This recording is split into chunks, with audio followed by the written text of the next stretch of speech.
fortunate to have Dr. Ashpak Bangi sir here, an experienced doctor with 14 years of overall experience, holding MBBS, DNB and MD degrees.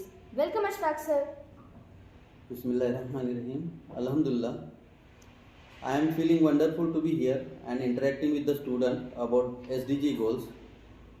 Thank you for inviting me here and to this interaction. Dr. Ashpak sir, before we dive into our questions, let's touch on the significance of Sustainable Development Goal 3. This goal emphasizes ensuring to healthy lives and promoting well-being for all at all ages. How do you see a healthcare professional contributing to the achievement of this goal, and what role can individual play in supporting it? See, there are two parts in this question. One is related to healthcare profession and another related to individual. Before going to answer this question, let me elaborate SDG goal 3. Health and well-being at all ages for all. That itself indicates that this goal addresses all major aspects of the life, right from the maternal health to reproductive and child health to adolescent health, prevention of communicable and non-communicable disease, and to have affordable and quality drugs to all individuals. If we see this aspect, there are a lot of spectrum in this goal, and each stages, if you see, there is a role of healthcare worker. Without healthcare worker, you cannot achieve those goals. And why healthcare worker? Because they have strong dedication, they have ability to volunteer, and they have good tie with communities, which makes them ideal candidate to this manifold dimension of this SDG goal. See recent corona pandemic, in that also the healthcare workers were like a soldier, and they were treating the patient, they were educating the community about the prevention measures and vaccinations. Similarly, if we see midwives acting at the rural areas, they are educating pregnant women and educating them about diet and care to be taken during pregnancy, with which we can prevent many maternal deaths at remote areas. If you come to second part of this question, what individual can do to achieve this goal? Individual can focus on their health by maintaining good habits, promoting healthy lifestyles, exercise. They can do education of their family members and relatives about getting good lifestyles and avoiding substance abuses, keeping your environment clean to avoid vector-borne diseases, have timely vaccination of your kids and immunocompromised adults to prevent them getting disease, and also timely consulting when you are getting ill to the doctors and prevent any communicable disease to spread in the community. Thank you Ashpak sir for sharing this important information. What key factors contribute to a healthy lifestyle in your experience? There are many factors. As I said, balanced diet.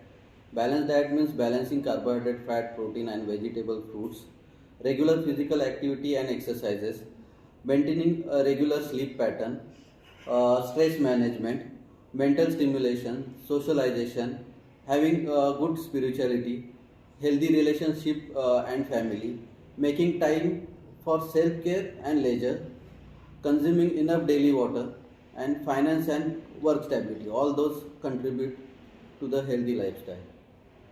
That makes sense, Ashpak sir. I will make sure to get enough sleep to stay healthy. What key factors contribute to a healthy lifestyle in your experience? There are many factors. Like I said, balanced diet. Balanced diet means balance between carbohydrate, protein, fat, vegetables and fruit. Regular physical activity and exercise. Maintaining a regular sleep pattern means at least 8 hours of sleep with regular timing. We should go to the bed at same time and get up at same time. There should be good stress management. We should have some mental stimulation games going on. We should have good social contacts. We should maintain a good spirituality. There should be healthy relationship inside the family and outside the family. We should take out time for ourselves, and we should have time for our leisure. We should consume enough daily water, and There should be a good financial and work stability. All these factors will contribute to our healthy lifestyle. That makes sense, Ashpak sir. I will make sure to get enough sleep to stay healthy. How does access to healthcare impact community well-being and what steps can be taken to improve it? Uh, to answer this question, let me describe problem first. Uh, Access to healthcare is limited to our population because of high healthcare cost. There are transportation barriers in remote areas, and there is unawareness about the disease in general community. If we see the problem, we have to solve those problems accordingly. To reduce healthcare cost, we should have universal healthcare insurance plan to all our population. We should improve facilities at government hospital, and we should have good and affordable care at private hospital. We should have good transportation facility at remote area. We should improve our transportation facility at villages and at remote areas. And if we cannot improve transportation facility, in that case we should have our mobile units going into the areas and treating patient itself there. Also, we can have telecommunication facilities at remote areas.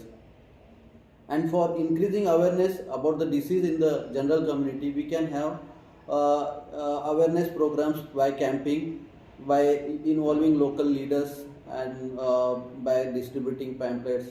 All those things will educate the people in large. I didn't know healthcare involves so much. Thank you for explaining, Ashpak sir. It's important for everyone to get help when they need it. Sir, can you please share example of successful health promotion programs that positively impacted communities? There are many programs all over the world going on. About our country, we could eradicate smallpox and polio because of the immunization of the children at early ages. We have pulse polio immunization campaign going on every year in our country. We also have revised tuberculosis control program. We have revised leprosy control program. We have AIDS control program by which we could reduce 52% mortality in the AIDS patients. We also have program to reduce vector-borne diseases like malaria and dengue. Also, there are many more programs like Janani Shishu Suraksha Abhiyan, in which we are promoting good health for the mother during pregnancy, by which we could reduce maternal mortality and child mortality. Ashpak sir, elaborate on balancing carbohydrates, proteins, fats and vegetables in the food plate. We have carbohydrate, protein, fats and vegetable in our food plate. Carbohydrate is a major chunk of our energy. 60 to 70% of our energy comes from the carbohydrate. If we say about carbohydrates, there are many sources for carbohydrate like whole grains, vegetables, fruits, cereals, millets.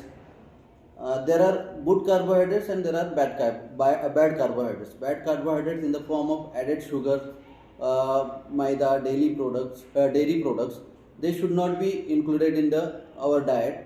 We should have good carbohydrate in the form of whole grains, whole wheat pasta, whole wheat bread, and adequate amount of the vegetables and some amount of the dairy products. They also have carbohydrates like yogurts.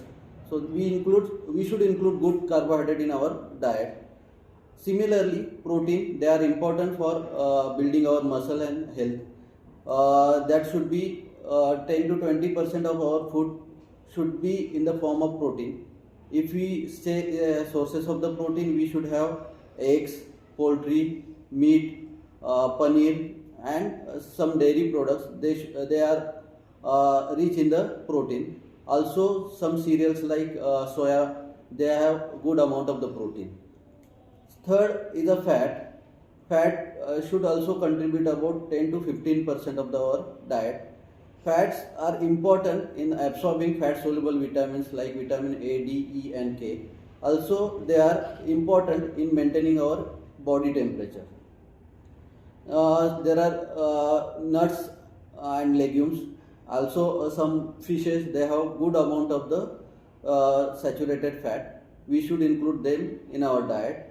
Also, vegetable, those are the most important part because these are the important source of vitamins and minerals. Also, they have fibers which are important in maintaining our gut integrity. So we should have all these items in our diet, and they should be in a proportionate amount so as to maintain good health. Ashpak sir, I'll try to make sure my plate has a bit of everything to stay healthy. Ashpak sir, considering Sustainable Development Goal 3 focuses on ensuring healthy lives and promoting well-being for all at all ages. How can the concept of 4 quadrants of plates contribute to achieving this goal? 4 quadrants of the plate actually helps in the balancing your diet, and balanced diet naturally leads to good health. In a way, it will achieve your goal of having healthy lives for all. Thank you, Ashpak sir, for your valuable insights and into promoting good health and aligning it with Sustainable Development Goal 3. Your expertise has certainly enlightened us. We appreciate your time and participation in this enlightening discussion. Thank you.